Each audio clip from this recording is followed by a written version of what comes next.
Estamos iniciando a sessão de trabalhos de sexta-feira do Centro Espírita Abel Sebastião de Almeida, dia 21 de fevereiro de 2025, com os trabalhos sendo transmitidos pela Rádio Abel ou TV Abel. Uma vez que as atividades presenciais de sexta-feira foram temporariamente interrompidas.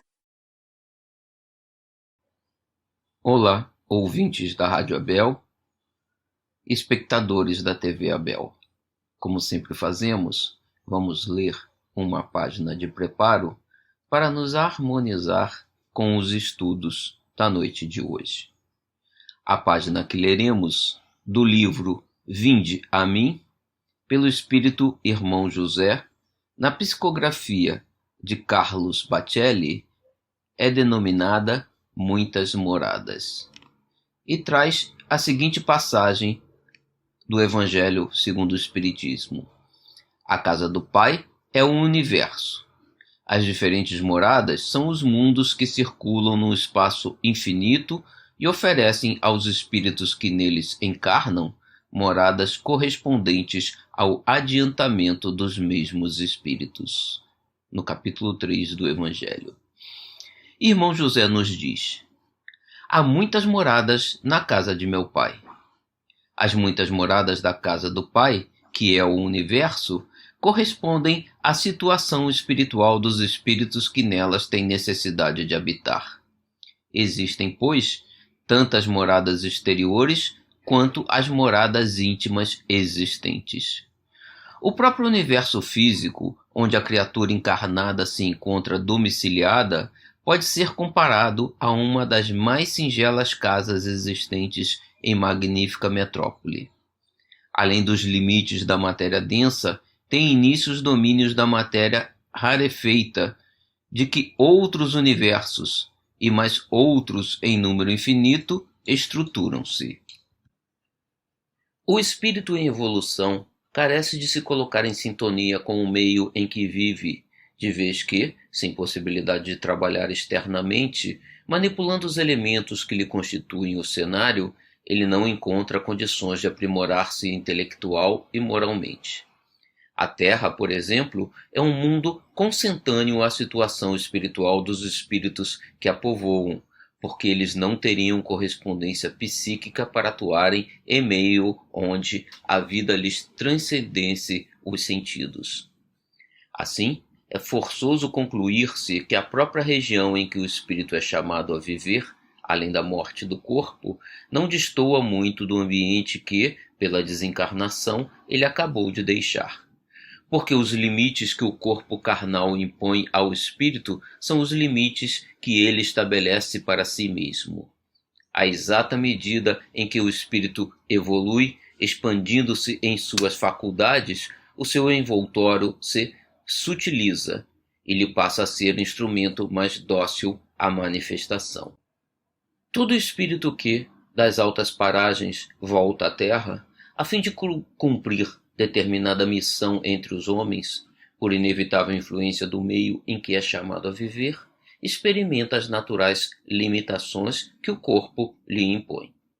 E, por determinação das sábias leis de Deus, assim deve ser, pois, caso contrário, pairando excessivamente acima da condição humana, o seu regresso redundaria quase infrutífero para o que pretendesse incentivar nas sendas do progresso espiritual.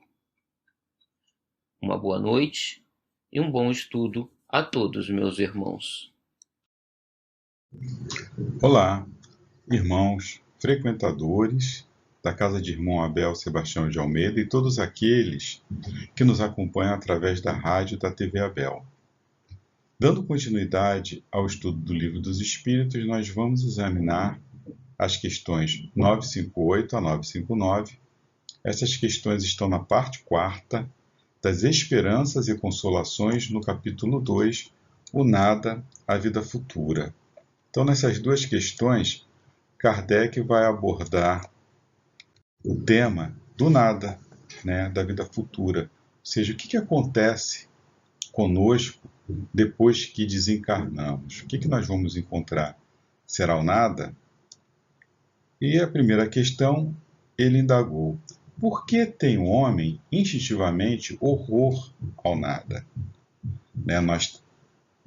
Instintivamente, nós repugnamos essa coisa do nada, né? Quando eu morrer, eu vou para o nada, eu não vou me lembrar de ninguém, eu não vou me encontrar com os meus parentes. Então, instintivamente, a gente tem essa ideia, essa certeza de que quando morrermos, nós vamos encontrar com os nossos entes queridos, né? Todos têm uma vaga ideia do que vamos encontrar, ou do que esperamos encontrar, né? Um ambiente melhor, um ambiente mais calmo, mais tranquilo. Então é isso que todos nós esperamos, né? Encontrar. Não todos, evidentemente, né? Mas nós temos instintivamente esse pensamento, né? Quando se fala, o que você acha que acontece depois que nós morrermos?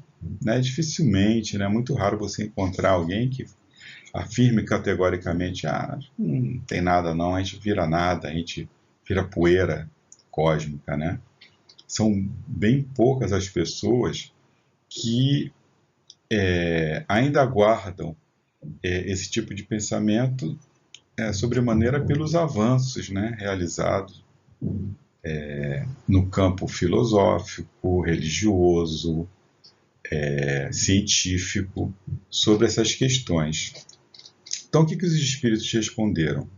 Porque o nada não existe. Então, nós somos espíritos imortais criados por Deus e já temos aí uma vida anterior, né, uma história anterior. Então, instintivamente, embora nós não nos lembremos de todos os detalhes das nossas encarnações passadas, nós trazemos, não instintivamente, o conhecimento adquirido. A gente sabe, né, no íntimo, que o nada não existe, né, que existe alguma coisa, né, além da morte, né? A lógica dos fatos, ela nos mostra isso, né? E essa crença do nada, ela acaba não se sustentando, né? Porque é muito rasa, no nada não existe. Né? Por que você acha isso? Né? Então, não se tem argumento que possa sustentar essa ideia do nada. O outro, né, a outra vertente, por sua vez, ela tem vários argumentos aí bem fortes, né? Hoje em dia, com o avanço aí das comunicações, né, fica muito mais fácil, né, essa informação chegar a todo mundo. Então, nós temos notícias, relatos aí, por mais que a pessoa não leia, não se aprofunde, mas escuta aqui e ali, né, lê alguma matéria, né, sobre estudos, sobre relatos que nos dão certeza, né, da continuidade do ser, né, independente de crenças religiosas, né, que nós trazemos aí, além da informação do Consolador Prometido trazida por Kardec, né, que veio aí trazer os esclarecimentos, né, nós temos à nossa disposição, saindo desse campo religioso, né, inúmeros casos catalogados, né, por estudiosos, né, sobre vidas passadas. Alguns até viraram filme, né, como, por exemplo, aquele Minha Vida Noutra Vida, né, que conta a história de uma inglesa, né, que ela lembra de uma encarnação dela vivida na Irlanda, lembra de detalhes dos filhos, ela consegue encontrar, né? Interessante, era tão viva as informações, ela consegue voltar, não é, para esse local lá e encontrar, né? Com alguns filhos dela. Tem outro relato muito interessante de um garoto que se lembrava de ter sido um piloto, né, da Força Aérea Americana, que foi abatido numa batalha na Segunda Guerra, e lembra do nome, de colegas, de detalhes, né, da batalha. Vai lá nesse local, né, acompanhado dos pais, e tudo que ele falou realmente se passou. Tem inúmeros outros casos, né, catalogados. Também tem aí uma outra vertente, que seriam as as pesquisas sobre EQM, né, que é a experiência de quase morte. Quando as pessoas voltam, né, elas têm uma parada cardíaca, alguma coisa, entram em coma, por exemplo, e elas têm essa experiência e elas saem, não é, do corpo material, vamos assim dizer, né, a sua consciência, ela se desdobra e ela vê, escuta pessoas em outros locais falando, enfim. Tem vários pesquisadores, né, que já publicaram livros sobre esse assunto, neurocientistas, famosos, pessoas sérias, né, e que eles afirmam, né, categoricamente, que a consciência, ele não consegue explicar como que esse processo funciona, mas eles afirmam que a consciência ela existe para além do corpo material, né? Essas experiências constatam isso, né? Tem um caso curioso, né, de um neurocientista que ele era cético quanto a isso até ele viver, né, essa experiência ele mesmo, né? E, enfim, ele foi atendido, ele trabalhava no hospital, ele foi atendido pela própria equipe que trabalhava com ele. Todos os exames foram feitos atestando a sua morte, né? A sua morte física, material, enfim, o cérebro tinha parado, né? Quando estavam se preparando para fazer o transplante, né, dos órgãos, ele readquire a consciência e todo mundo fica abismado, e ele relata que ele escutou, né, as reuniões que tiveram longe do leito, do quarto onde ele estava. Então houve uma expansão da sua consciência, né? E quando o órgão, né, que segundo a ciência é responsável pela consciência, que é o cérebro, estava desligado, não funcionava mais, né? Eles estavam já nos últimos preparativos para a retirada, né? Estavam se preparando, já o centro cirúrgico já todo preparado eles estavam removendo, na iminência de remover o corpo, né, para o centro cirúrgico para a retirada dos órgãos, porque foi decretada a morte, né, física desse médico, com tudo de mais moderno que existe, né, de aparelhos. Então, eles têm que admitir, né, que a consciência é algo que transcende, né, o próprio corpo material. E aí pesquisa-se, então, a partir desse ponto. Uma coisa que eles têm certeza é que a consciência não se extingue com a falência do corpo físico. Isso é um fato, né? Bom, temos também aí no campo da psicologia a TVP, que é a terapia de vidas passadas, né? É uma técnica terapêutica utilizada muito, né, hoje em dia, que através da hipnose as pessoas conseguem recuperar memórias, né, vai retroagindo a juventude até você ser criança, e aí você está no útero e além do útero, né, e as pessoas se recordam, né, e enfim, tem uma outra gama também de livros publicados, pesquisadores e casos assim muito interessantes. Pessoas que falam outros idiomas, sem nunca na vida atual terem conhecimento desse idioma. Enfim, usos e costumes de uma determinada época, fatos históricos, né? Então, tá aí, né? Quem quiser, né? Agora a pessoa fala, não acredito em nada, você mostra isso aqui, eu falei, o que é isso? Não sei, não é nada. É complicado, né? O objetivo dessa terapia de vidas passadas seria tratar traumas, né, do passado que podem estar atuando a vida atual. Tem um caso, um relato que eu me lembro de um rapaz que ele tinha uma dor no ombro, né, e ele já tinha passado por diversos tratamentos, aquilo era uma dor crônica. E aí ele faz essa terapia de vidas passadas e se recorda de uma existência que ele era um soldado, né, naquela época medieval, e eles estavam invadindo um castelo e tinham feito uma armadilha, né? Tinham dado uma dica, né? Ó, ali tem uma entrada, ali naquela muralha tem uma entrada que você vai conseguir, que vocês vão conseguir. Então ele e os colegas dele lá de regimento vão por aquela entrada e aquilo era uma armadilha, né? E ele foi assassinado, né? Por um golpe, uma espada, né? Uma espadada que pegou ele aqui no ombro, né? E ele veio a falecer disso e aquilo, né? Aquela tensão, a escuridão do local, aquela adrenalina toda que ele teve, aquela morte violenta que ele teve, que causou um trauma profundo nele que repercutia até na vida atual. Fez a terapia, a dor passou. Né? Então tudo isso, né, todas essas informações aí vêm a fortalecer a crença na vida futura em detrimento, né, dessa crença absurda do nada. Bom, e vamos para a outra questão, a 959. De onde nasce para o homem o sentimento instintivo da vida futura?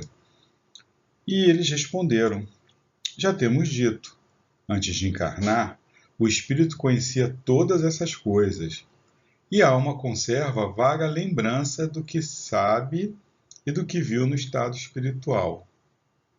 E ele cita a questão 393, nós destacamos aí nessa questão esse texto. Não temos, é certo, durante a vida corpórea, lembrança exata do que fomos e do que fizemos em anteriores existências. Mas temos de tudo isso a intuição, sendo as nossas tendências instintivas uma reminiscência do passado. E a nossa consciência, que é o desejo que experimentamos de não reincidir nas faltas já cometidas, nos concita a resistência àqueles pendores.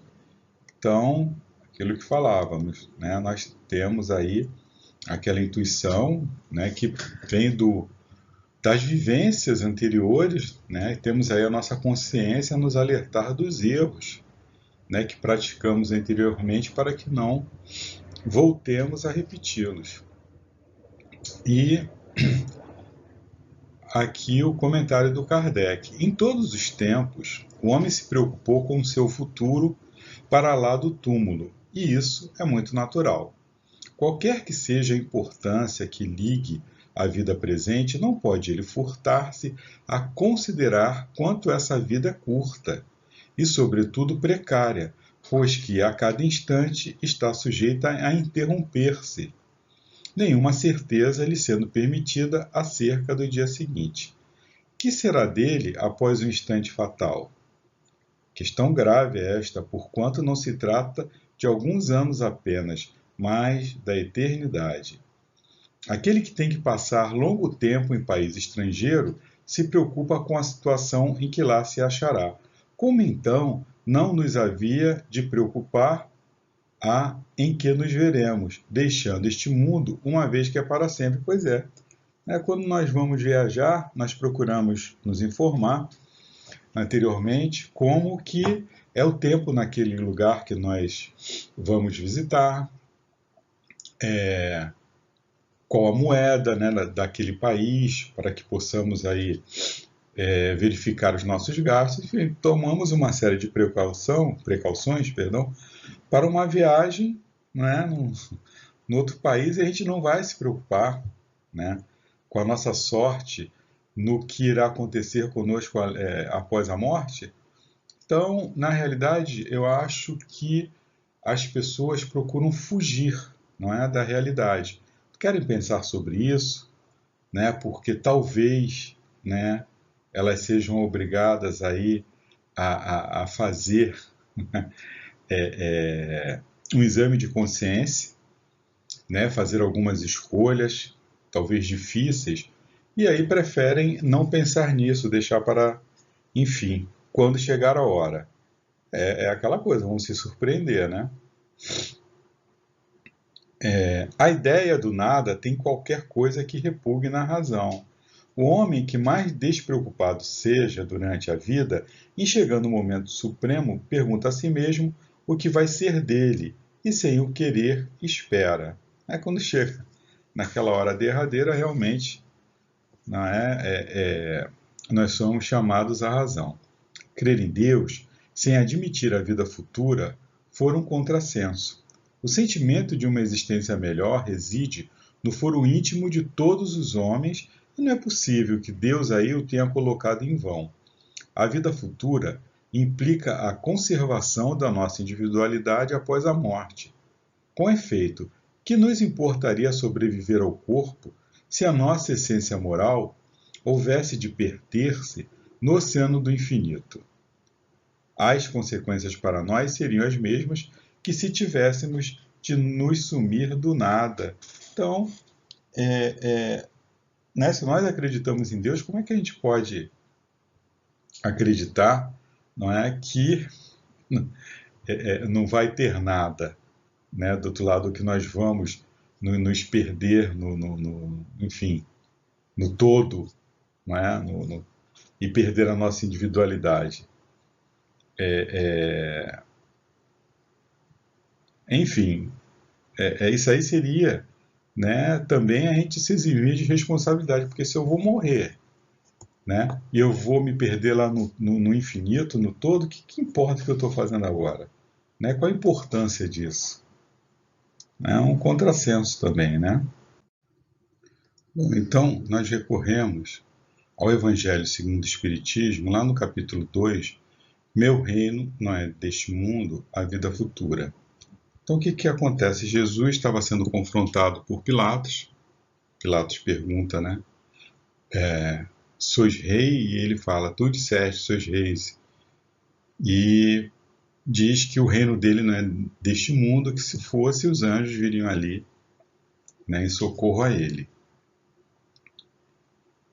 E o comentário lá do Evangelho segundo o Espiritismo quanto a essa passagem é o seguinte: Jesus, por essas palavras, fala claramente sobre a vida futura, que ele apresenta em todos os aspectos como a meta a que a humanidade irá ter e devendo ser o objeto das maiores preocupações do homem na Terra. Todo ensinamento está diretamente atrelado à crença na vida futura, pois sem ela nenhum sentido fariam a maior parte dos seus preceitos morais. Aqueles, portanto, que não creem na vida futura é porque ou não entenderam ou não acreditaram nos ensinamentos do Mestre. A crença na vida futura pode ser tida como o eixo do ensino do Cristo, razão pela qual foi colocada nos dos primeiros lugares à frente do Evangelho segundo o Espiritismo. Deve ser o foco central de todos os homens. Só ela justifica as anomalias da vida terrena e se mostra de acordo com a justiça de Deus. Todo aquele que crê no Cristo deve, pois, crer também na vida futura, mas a ideia que muitos fazem dela é muito vaga, incompleta e, por essa razão, falsa em diversos pontos. Para muitos, existe apenas uma crença, carente de certeza absoluta, resultando em muitas dúvidas e até mesmo na incredulidade.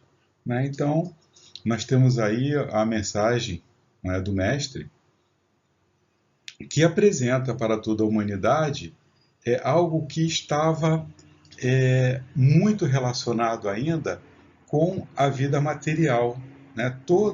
Toda a recompensa que o homem, antes de Cristo, poderia esperar é uma recompensa na terra, na proteção daquele povo, na riqueza que aquele povo poderia ter.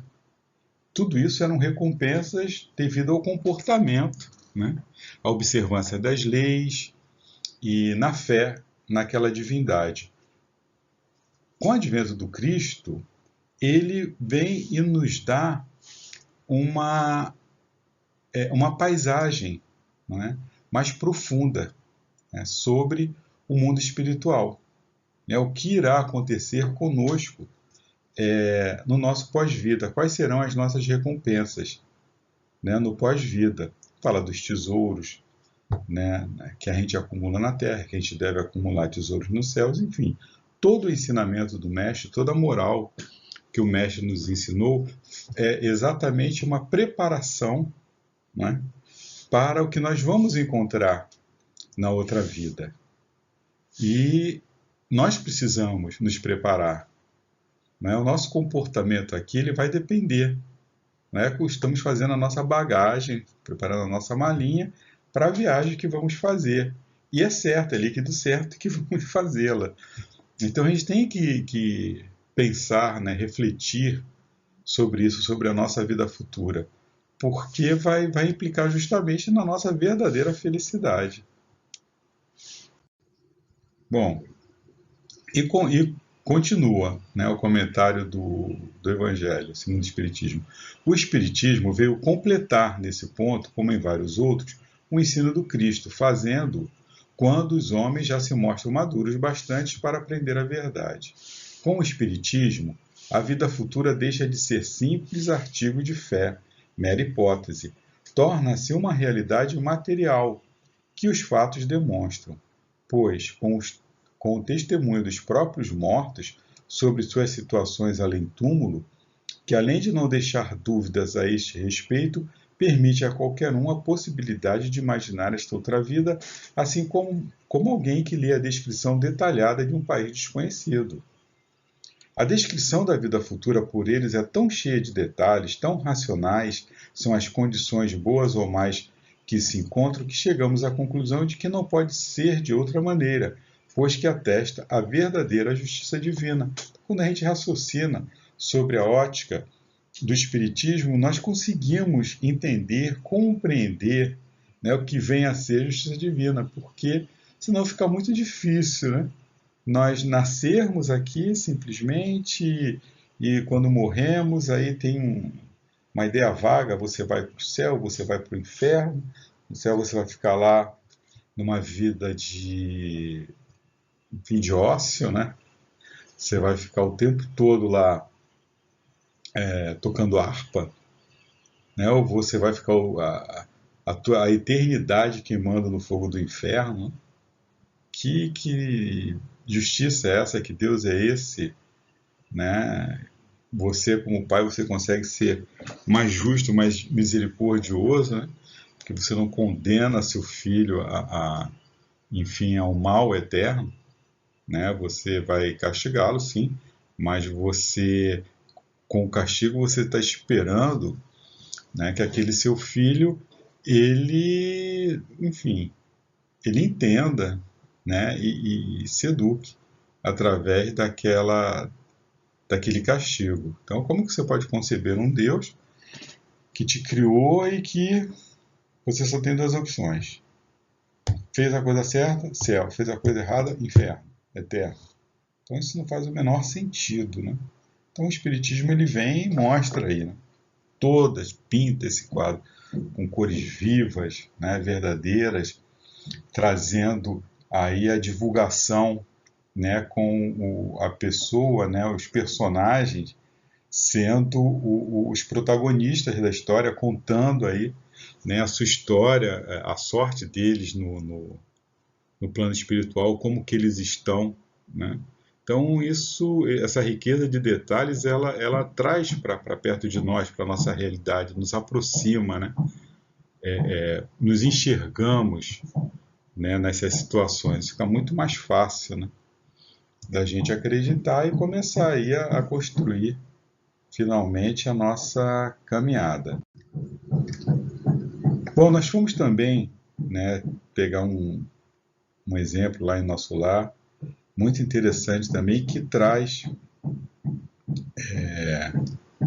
para todos nós, né, essa realidade que nós vamos encontrar do outro lado.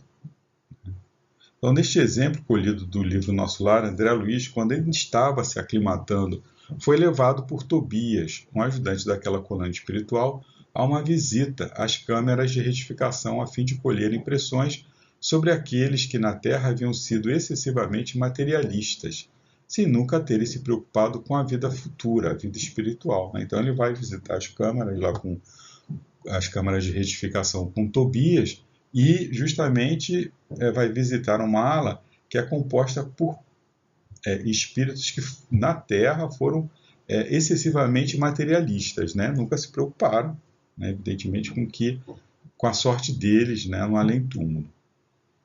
E aí ele fala, quando iam a Londres, trocavam contos de réis por libras esterlinas.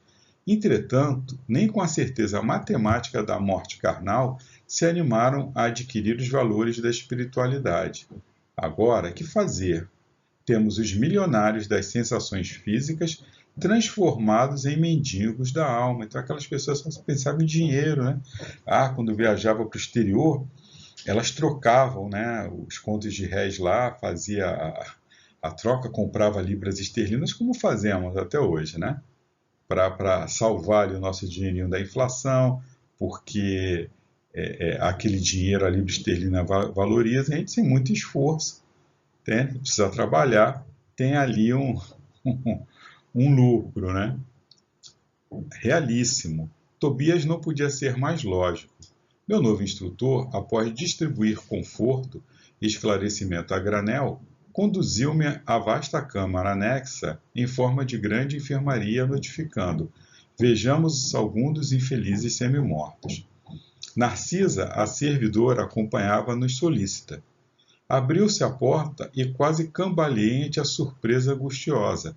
32 homens de semblante patibular permaneciam inertes em leitos muito baixos, evidenciando apenas leves movimentos de respiração.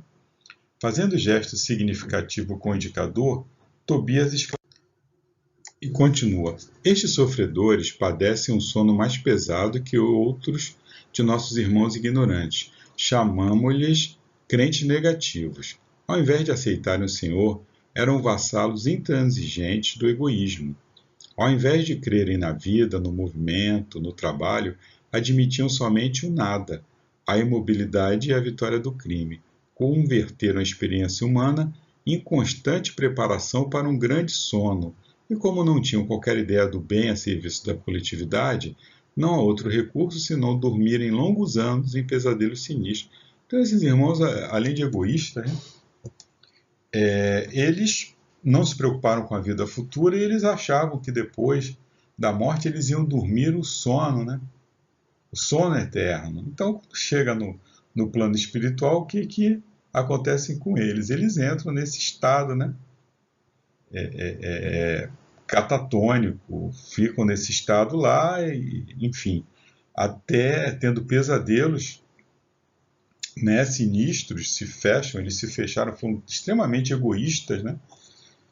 Durante a sua vida, não se prepararam para nada, desencarna e o sono, né, o sono eterno que eles imaginaram, na realidade são pesadelos sinistros, que eles ficam nesse estado até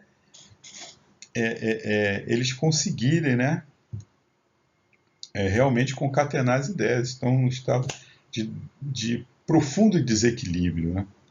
Não consegui externar meu espanto. Muito cuidadoso, Tobias começou a aplicar passes de fortalecimento sobre meus olhos atônitos.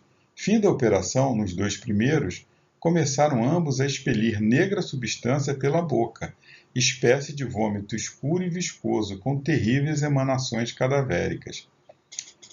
São fluidos venenosos que segregam, explicou Tobias muito calmo.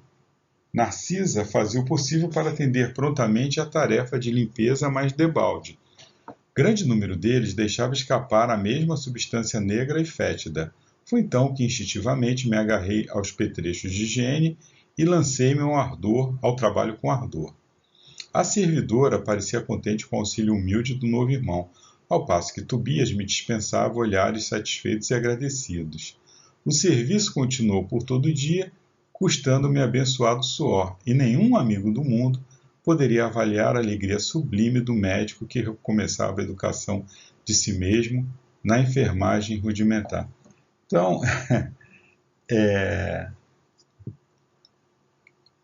vocês veem, né, o André Luiz, né, nesse exato momento em que ele instintivamente pega ali o balde e procura ajudar, né, aquilo ali foi algo que ele fez do seu íntimo, né, do seu coração, realmente aquela vontade de ajudar, de ser útil, aflorou, né, do antigo médico, até então também um egoísta, né, um orgulhoso, passou aqueles anos todos lá no umbral e chegou em condições, não nessas condições, né, terríveis desses irmãos aí, nesse estado aí que eles estão, mas em condições também de desequilíbrio, foi ajudado por sua mãe. Mas, enfim, cada caso, né, é um caso, não existe algo genérico, né? Você vai dormir o sono eterno, você vai ser castigado no inferno para sempre, né? Cada um vai ter ali no plano espiritual o mundo que ele mesmo foi o artífice. Nós somos egoístas, né? Nós não vamos encontrar ninguém ali, né, para nos ajudar, porque nós nos fechamos em nós mesmos, vivemos um sonho, como se vivêssemos um sonho só nosso, nunca nos preocupamos com os outros. O que a gente vai encontrar no além-túmulo? Né? O nosso próprio egoísmo, né, voltando-se contra nós. Enfim, quais são os tesouros que nós cultivamos aqui na Terra? Né? É isso que nós vamos encontrar no além-túmulo.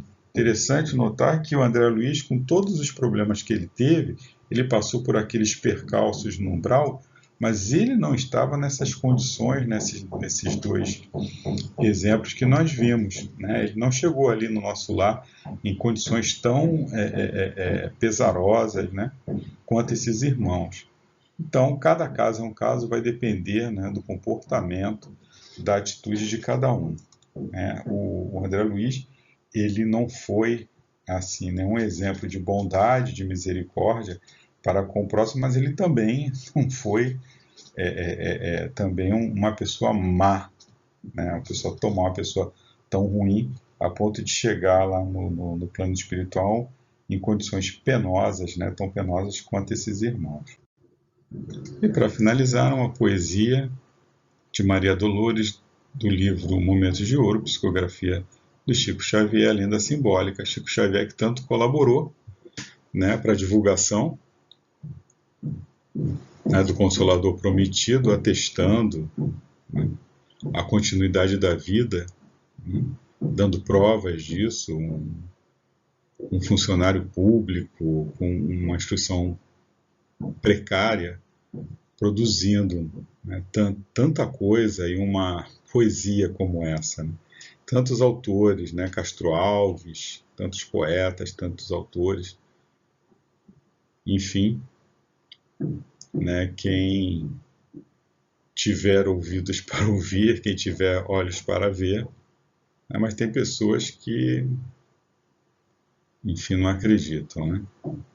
Mas eu acho que isso é mais realmente uma fuga, né? Não querer admitir, mas por orgulho, do que realmente fazer um raciocínio, né? Se permitir. Uma história de vida em moldura de lenda, o estudo sobre a fé que se recomenda. Dizem que num relvado, uma lagarta nobre jamais acreditava em outra vida. Afirmava que o nada tudo encobre, que a morte tudo leva de vencida. Por isso, certa feita, intérprete fiel da palavra escorreita, foi instada a falar em sentido direto a grande multidão de lagartas reunidas, sob a força da morte, a rainha das forças desmedidas, com que as prende aos casulos, semelhantes a esquifes ou a cárceres nulos, nos quais se lhe transvia a mente em abandono. O que seria a morte? Um simples sono? A cinza, o esquecimento, o fim de tudo? Após ouvir-lhes as indagações, a lagarta oradora, fazendo gestos de quem se servia do mais formoso dos sermões, falou em voz com ardente euforia: companheiras, irmãs, não cultiveis ideias vãs. A morte, após cinza, treve nada, não existe outra vida. Embora quando a fé mais pura nos convida a meditar em Deus, a razão permanece ao lado dos ateus. Tenho buscado a fundo tudo quanto se fala em morte sobre o mundo, e a verdade que tudo se disserra diz que a morte aniquila tudo que vive sobre a terra. A vida toda em si é uma trama nefasta.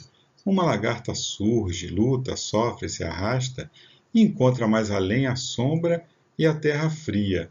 A morte nos destrói dia por dia. Não guardeis ilusões, nem retenhais quimeras. Isto foi sempre assim, desde o berço das eras. Lagartas, somos lagartas simplesmente, que a morte destruirá chegando irreverente. Outra vida não há. A fé sempre resulta em cinzas da mentira que se oculta. A vida é apenas hoje, nada mais. Ai de nós, ai de nós. E a culta expositora repetia, erguendo sempre mais o tom de voz. Somos simples mortais. Nisso, ela desmaiou diante da assembleia.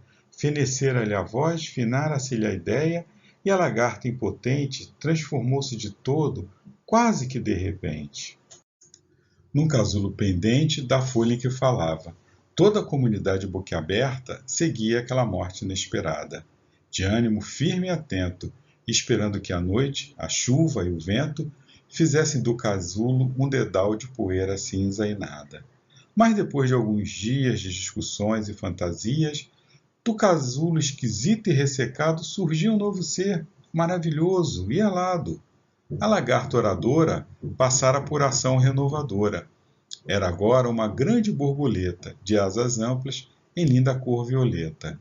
A voar sobre as flores nas ramadas, a ex-lagarta, culta e materialista, sem querer, transformara-se e foi vista, pelas amigas deslumbradas, na condição de um ser de expressão bela e fina.